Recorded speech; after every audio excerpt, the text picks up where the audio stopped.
4 dice वाला, वो tosses वाला। ओके, तो 4 डाइस क्या था बताइए? 4 डाइस वाला कौन सा? सर आपको व्हाट्सएप करे थे पिछले एग्जाम का था वो, जिसमें 10p की वैल्यू निकाली थी, 1296 आउटकम बने थे total. Hmm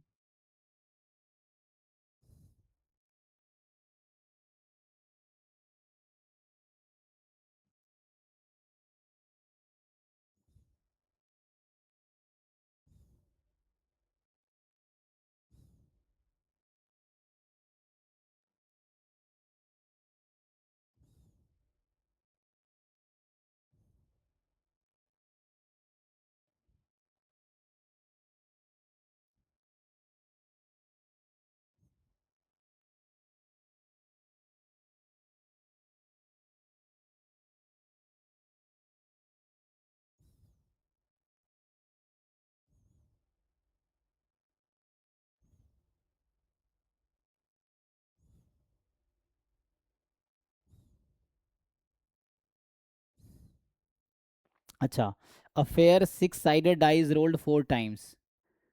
P is the probability that sum of the outcome is 14. हाँ, ये मैंने क्लास में सॉल्व कराए थे, अभी आप रिकॉर्डिंग देखो एकलव्य 3 का, उसमें सॉल्व कराया मैंने ये। सर इससे वो सॉल्व अवेलेबल नहीं है। कैसे अवेलेबल नहीं है? ऐप में एकलव्य 3 का भी तो रिकॉर्डिंग होगा आपको। सर आप हमने प्रयास परचेज किया था तो उस पे कोई बात नहीं, अपलोडेड आपको नहीं है। एकलव्य में ऐड कर देंगे, टीम को बोलिए वो एकलव्य में ऐड कर देंगे आपको। तो एकलव्य 1 2 3 4 चारों का रिकॉर्डिंग मिल जाएगा, कोई पे नहीं करना पड़ेगा वो। आई थिंक मतलब प्राइस जीरो करेगा, फिर 11 रुपये मिनिमम दिखाएगा, तो आप 11 पे करके आप एकलव्य में आ जाना। ठीक है, तो उसमें आपको सारे दिख जाएगा। तो इसमें रिसेंटली मैंने कल परसों कराए हैं। इसका लॉजिक ये है, बस ओके। मैं एक आइडिया दे देता हूँ। ऐसा है, तो इसका नंबर ऑफ सॉल्यूशन आपको निकालना पड़ेगा। तो ये परमुटेशन कॉम्बिनेशन में ये कॉन्सेप्ट है टू गेट, ये मैं सॉल्व कर देता हूँ, 1 से 6 के बीच का। तो एक्चुअली क्या होगा, जैसे आप तो जानते ही हैं कि number of element in sample space कितना है, 6 की पावर 4 है ना। कितना आया ये? ढाई 4 टाइम होगा ना। सो 36 × 36 इससे आ जाएगा। तो एग्जाम दो यस हजार सर। है ना, 26 का क्वेश्चन है। अब ये है कि ये इवेंट है, तो क्या प्रोबेबिलिटी है, मतलब सैम्पल स्पेस तो आपका है set of all possible outcome. तो ओमेगा में ऐसा है ना कि x1 x2 x3 x4। अब xi जो है आपके पास, xi इज बिटवीन 1 to 6 ऐसा। ठीक है, तो x1 plus x2 plus x3 plus x4 ये मिलके 14 है। तो क्या प्रोबेबिलिटी है इसकी, पहले ये निकालना पड़ेगा आपको। So what is the probability, this is 14, ये है। तो ये आपको, तो उसके लिए निकालना पड़ेगा। मैं तो इसको इवेंट बना देता हूँ, चलो। So this is event E. ये अच्छा क्वेश्चन है, ठीक है ना। तो अच्छा, आप ट्राई कर रहे हैं कम से कम, है ना। बाकी बच्चे तो पता नहीं कर रहे, नहीं कर रहे हैं, क्योंकि जो डाउट नहीं पूछ रहा है तो ट्राई नहीं कर रहा है, उसको आता है ये चीज़ें। अब आता नहीं आता हो तो एग्ज़ाम का रिजल्ट बताएगा। ठीक है, तो पहले आप नंबर ऑफ एलिमेंट इन ई निकालिए। तो आप ये जानते हैं नंबर ऑफ सॉल्यूशंस, तो इसके लिए थोड़े से परमुटेशन कॉम्बिनेशन का एक फॉर्मूला है। जैसे x1 से लेके X R is equal to N, जहाँ आर एन नेचुरल नंबर है और जो एक्स आईज हैं वो भी नेचुरल नंबर है।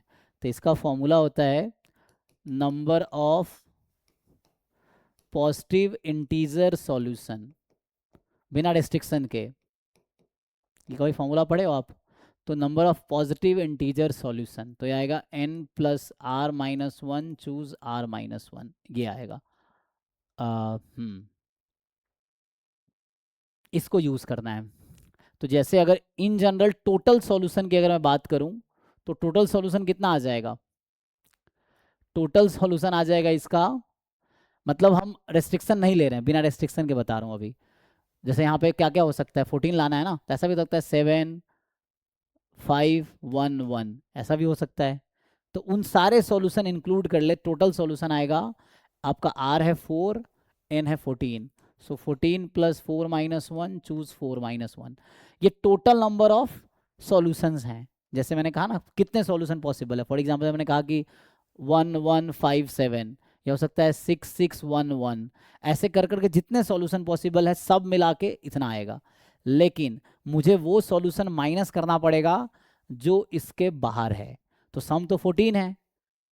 तो एक चीज आप इसे नोटिस कर सकते हो, 14 लाने के लिए इन चार में से कितने नंबर आप मोर देन 6 ले सकते हो, मैं पूछ रहा हूँ, in out of 4 how many number you can take more than 6 at the same time.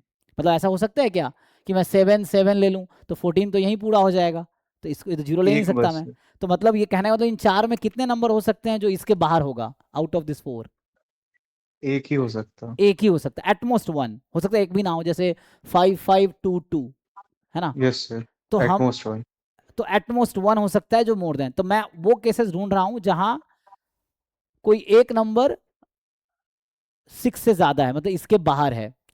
तो चलो ऐसा हो सकता है, पहले में मान लो x1 मान लेते हैं 7 है, यही ना। मतलब एक ही नंबर है जो 7 ज्यादा हो सकता है। अच्छा 8 रख सकते हैं क्या? 8 फिर 1 1 1 ले लिया मैंने तो 3 हो गया, और फिर 13 11 आ जाएगा, ऐसा हो सकता है ना, 1 1 1 11। Okay, so we have to remove. Position में हो सकता सर, लेकिन हाँ पोजीशन एक ही में हो सकता, 6 से बड़ा। हाँ, 6 से बड़ा क्योंकि एक ही पोजीशन में हो सकता है ना। तो कोई एक ही नंबर होगा जो 6 से बड़ा होगा, तो x1 more than equal to 6 है। ओके, तो यहां से अगर मैं लिखूं x1 minus 5 more than equal to क्या हो जाएगा, 1, यही ना। ओके, तो मैं इस इक्वेशन को अब रीराइट, एक नया नाम लेता हूं z1, z1 ले लो, x1 माइनस 5, अब ये ले लिया मैंने अपनी मर्जी से। अब मैं इस इक्वेशन को रीराइट करता हूं, देखो, तो x1 माइनस 5 करो यहाँ पे, सो x1 माइनस 5, मतलब इस दोनों तरफ 5 घटा दो, तो x2 plus x3 plus x4 is equal to 14 minus 5 कितना हो गया, 9 9। तो इसका नाम मैंने रख दिया z1 plus x2 plus x3 plus x4 is equal to 9, ऐसा। तो अब यहाँ देखो z1 भी मोर देन इक्वल टू 1 है। अब इसमें क्या कोई नंबर ऐसा हो सकता है क्या जो कि 6 से ज्यादा हो? पॉसिबल है? नहीं सर। तो अभी मैंने z1 को रेस्ट्रिक्ट, मतलब एक नंबर मैंने माना x1 more than equal to 6 हो सकता है। सो मोर देन इक्वल टू 6 क्यों ले रहे हैं, मोर देन 6 कर देते हैं, है ना। हमें तो मोर देन इक्वल टू 7 करते हैं।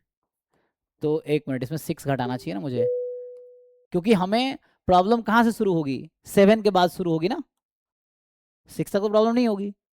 हमें यस 6 सर। तक प्रॉब्लम थोड़ी होगी, एक साइकिल 1 से 6 में प्रॉब्लम नहीं है, प्रॉब्लम कहाँ है, 7 से प्रॉब्लम है। तो इसमें 6 घटाओ, तो यहाँ 6 घटाओ, तो यहाँ भी 6 घटाओ, तो वहाँ भी 6 घटाओ, तो कितना बचेगा, 8। अब मैं ये कह रहा हूँ कि मेरे पास क्या है, z1 जो है वो मोर देन इक्वल टू 1 है, और already x1 more than equal to 1 है, x2 more than equal to 1 है, x3 more than equal to 1 है। तो मैं कहना ये चाह रहा हूँ कि ये जो नंबर्स हैं ये क्या 6 को एक्सीड कर सकते हैं, इनमें से कोई, मैं ये पूछ रहा हूँ। नहीं सर। मतलब सबको 1 और 6 के बीच में ही होना पड़ेगा, राइट। ओके, सो यस ऐसे सर। कितने सॉल्यूशन हैं? अब इसके नंबर ऑफ सॉल्यूशन निकालो इसी फॉर्मूले से। तो यहाँ हो गया n plus R minus one choose R minus one, तो मतलब हो गया 11 माइनस वन, मतलब 8 से 12 ना, 11 चूज 3, ये निकालो कितना आएगा 11 चूज 3, तो 11 इंटू 10 इंटू 9/6। एक मिनट, कुछ गड़बड़ है, 8 से 12 ना, 6 हटाया ना मैंने। हम्म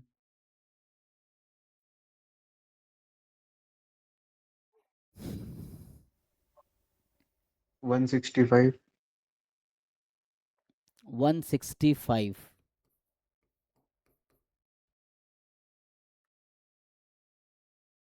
ओके, तो 165 z1 और x2 x3 x4 ना।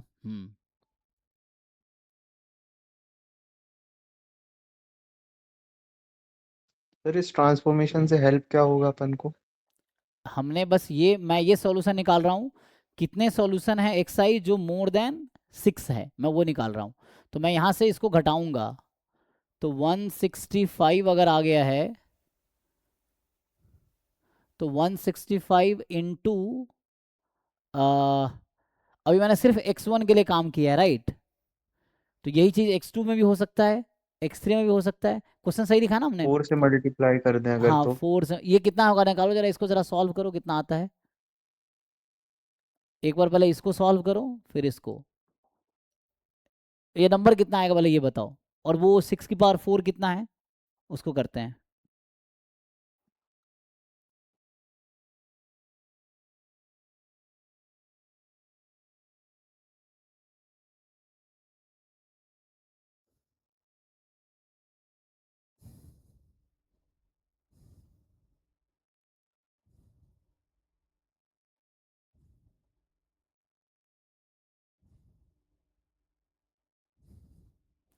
नहीं यहाँ कुछ गड़बड़ है तो।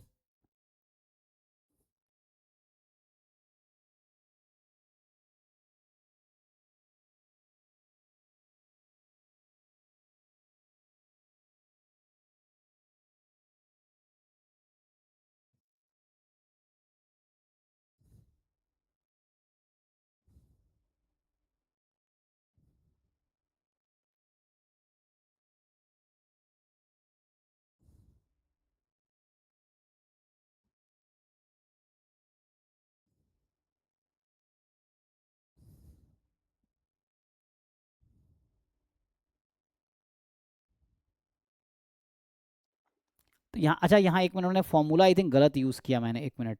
यहाँ ना ये फॉर्मूला एक्चुअली मैंने नॉन नेगेटिव लिया है ना, तो ये फॉर्मूला मैंने गलत यूज़ किया, एक मिनट। यहाँ जो फॉर्मूला आता है ना, ये एक्चुअली नॉन नेगेटिव सॉल्यूशन के लिए है, मतलब ये पॉजिटिव के लिए लिख रहा हूँ ना। ये फॉर्मूला एक्चुअली नॉन नेगेटिव, मैं लिख देता हूँ यहाँ पे, तो यहाँ गलती है। ये ना नॉन नेगेटिव इंटीजर सॉल्यूशन, मतलब जीरो भी यहाँ अलाउड है, तो ये उसके लिए था। तो मैं उसको चेंज करता हूँ, मतलब ये फॉर्मूले में थोड़ी गलती मैंने किया है। अप्रोच सही है, नॉन नेगेटिव सॉल्यूशन, ये पहला फॉर्मूला है। दूसरा जो मुझे यूज करना था, number of positive integer solution, ये जो है ना ये होता है n-1 चूज r-1। ओके यहाँ गलती हो रही थी, तो यहाँ पे मैंने एक बार चेक करो, ये मैं गलती किया था।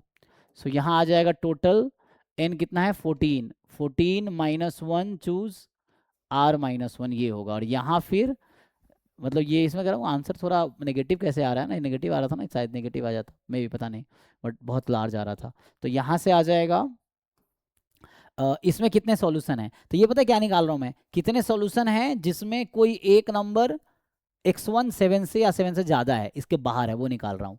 तो 8-1 चूज, तो ये तब यूज करना जब नॉन नेगेटिव सॉल्यूशन, मतलब xi more than equal to 0 की बात कर रहे हैं। पॉजिटिव का मतलब है xi more than equal to 1 की बात कर रहे हैं, ठीक है ना। तो ये ध्यान रखना है, तो मैंने वो उल्टा फॉर्मूला यूज कर लिया था। तो ये 8-1 चूज 4-1, कितना आ गया ये 7 चूज 3, ये निकालो कितना आएगा अब। और तो यहाँ से कहने का मतलब ये हो गया अब 4 × 7 चूज 3। 4 क्यों किया, क्योंकि x1 हो सकता है या x2 या x3 या x4, तो 4 टाइम। अब निकालो, तो अब आंसर आ गया, इतना ही सॉल्यूशन है इसका, बोलो जल्दी। तो इसको आराम से सिंप्लीफाई करके बताओ। तो 7c3 जब सॉल्व करेंगे तो ये आएगा 7 × 6 × 5/3 फैक्टोरियल, तो कट जाएगा 35 आ गया। और ये है 14-1 है ना, तो मतलब 13c3, तो ये आ जाएगा 13 × 12 × 11/6, तो 6 2 जा, चेक करो भाई सही से। सो ये हो गया 13 × 11 × 2, बताओ कितना आएगा।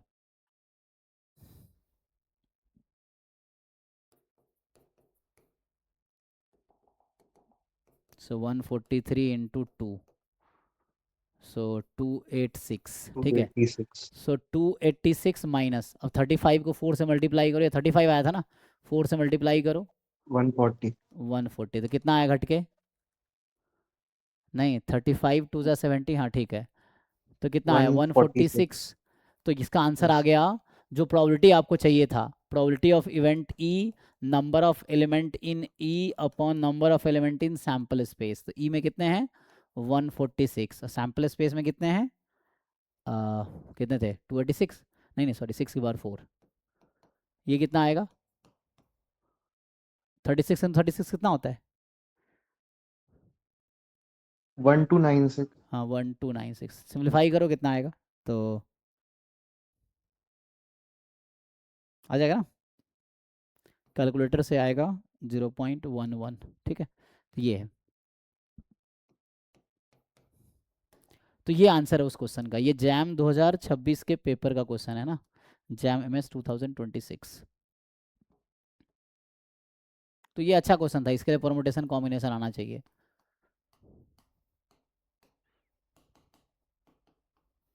ना। ये इसका क्वेश्चन है, पेपर में देखना पड़ेगा कौन सा था ओरिजिनल पेपर में, बट ये है कि डन। और कोई क्वेश्चन है? हाँ सर, एक सेकंड बस दीजिए। ठीक है।